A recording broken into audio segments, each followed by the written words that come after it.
Queen Afia Schwar ewo info wababa drop it na wabo eye mame Akua Donkor din ewo eye no revelation we me sure say this particular story it is going to be very, very sensitive to eye the family of eye mame Akua Donkor we dey baby call na utie eye Afia Schwar na isama wo chechire mo hodoma just say wabechirem say the delay of eye mame Akua Donkor eye na ajie impo ne yebekwa akopɛ ne krabre no wabechirem e de ono ankasa information ababatu.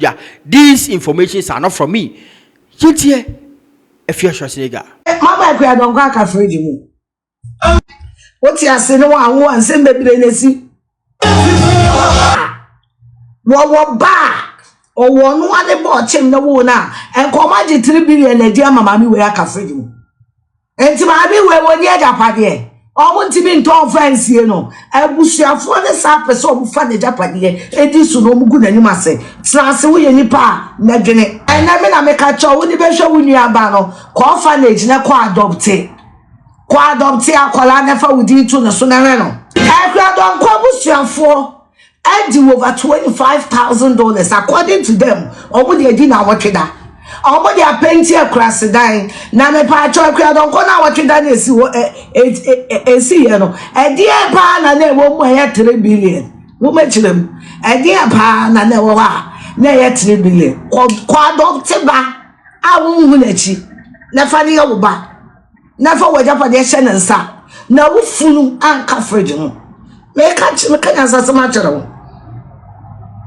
kakani nyansani ben aigbeni nyansani ben ena ne maami be wu obe ma santefo na be kire omo se de omo na yi aigbeni ben na ne maami wu a obe tena se ma santefo abe kire omo se de omo na yi be Akua Donkor eni amane ne nkwasiafo no ngu promo no etena se ma kofi apalu ena kire wo omo de omo fa Akua Donkor ne enti mi no kasa sisi Akua Donkor aka fridge mo Akua Donkor adisi dani ni totobi ni etwitware enya no ni ye meeting na me afia na me kire omo mo ba de dani say multi-leader have you heard of that abomination before? Have you heard of such an abomination? Baby ewu then phobia ewu na mtiwo dada bi ewu na me ma plans enti kofi apalu okoya de wa Akua Donkor funu ho wa confuse ebusuafo na mo di sika no ama mama na ka fridge mu me se wo de behwe obi unu aba no ko na ko adopt bi. You're in a position to have your own child. Please don't be too busy to be a mother. When you want to as Akua Donkor we know niska oni nipa eneska oni nipa a obere sika no so ama na chi akata yie enti Akua Donkor ye ni date kra ye de besie no waka fridge mo ena Ghana penifo nyina NPP ni NDC obo ye nipa bonefo titi ni Dowona hama wonim se de de bone che Dowona hama refi de Akua Donkor ya ama no sign ye de besie Akua Donkor because so na president. That's why I'm asking you.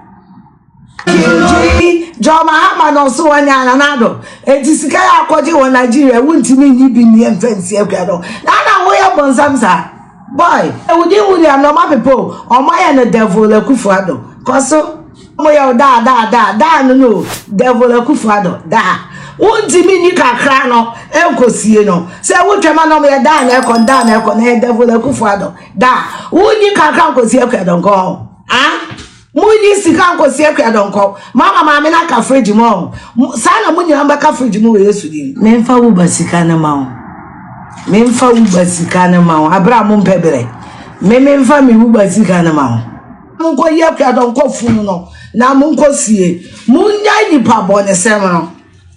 Are you married? No, will you marry me? Oh, for NPP for type screen no na share Gabio chere da kuno or you bad na kofunu na ka fridge mo ye di agwo kakra na aka asema hunia anti Akua Donkor wa ka fridge mo fa mo anontum na na fear for mutu kwan a na mo the tenancy agreement ko ana fear for mo yesa amutu kwan am the tenancy agreement ko ana mo yesa damn this nipa bia wogina parliament eka se ezeneto papa ekunkum nipa no wanya de who the daughter of a murderer should be ashamed of yourself.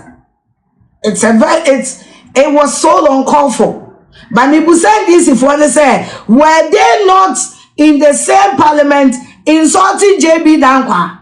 Was JB Dankwa and no no kofa asem we nyina ba no? And some na NDC minister no e kafa JB Dankwa ho no. Na e right to say e be kafa obi a wawu hu ana.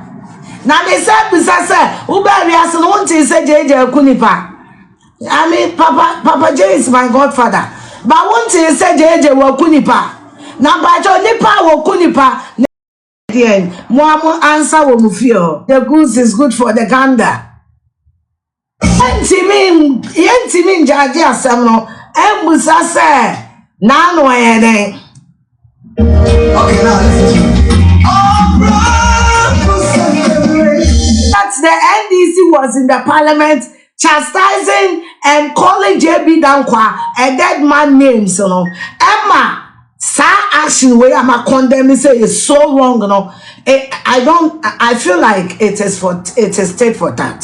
NDC refused to recognize that a day they are setting aside to celebrate a dead man. It's not the day to mark the sense, you know. Because the fact that they are not accepting that, you know. Emma me who Bonia Ewogeni Pakroni Kanyemu, because me growing up, I heard that President Rawlings he killed some judges. Me pacho didn't you want to say? Now we are qua and this is way be America. Sir President Rawlings he killed some judges. What is the name of a person who killed a human being? He are respected the dead. It's some period. I'm saying it again. Shouting, sit down, daughter of a murderer is so wrong. It's so wrong. But GTV also did the documentary, Expṍsé, JJ Kunkum judges. And so, it is a fact though.